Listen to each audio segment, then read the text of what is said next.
Police নির্মমভাবে জনতা ছাত্র আন্দোলনের উপর নির্মমভাবে গুলি করে।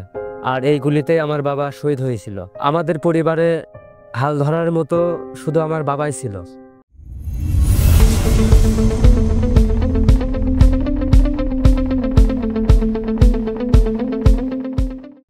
আমরা শহীদ পরিবার। আমার নাম মোহাম্মদ সুজন মাহমুদ। আমার বাবা শহীদ বাবলু ফারাজি।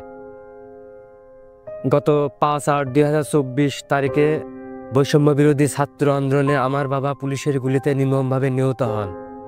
আমার বাবা 5 আগস্টে জহরের সকালবেলায় বাসা থেকে বের হয়ে আন্দোলনে যোগ দিয়েছিল এবং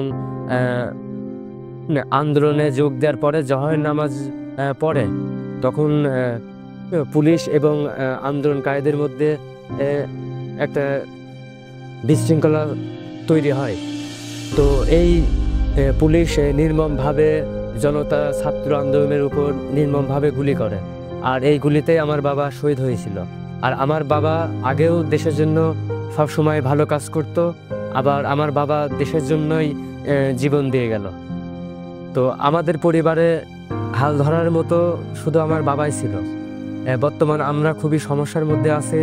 তো আমরা অন্তর্বর্তী সরকারের কাছে আমাদের আকুল আবেদন, আমাদের পরিবারকে যেন একটু সহায়তা করে এবং আমাকে একটা কর্মসংস্থানের যেন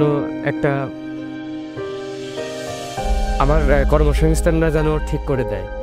আর অন্তর্বর্তী সরকারের কাছে আমাদের আকুল আবেদন, এই আমার বাবা সহ যাদেরকে নির্মমভাবে পুলিশ গুলি করে হত্যা করেছে তাদের যেন কঠিন থেকে কঠিনতম আইনের আওতায় নিয়ে আসা হয়। আজকে আমরা এখানে আসছি জুলাই শহীদ স্মৃতি ফাউন্ডেশন থেকে আমাদের সহায়তা প্রদান করা হবে, এই জন্য আমরা এখানে আসছি।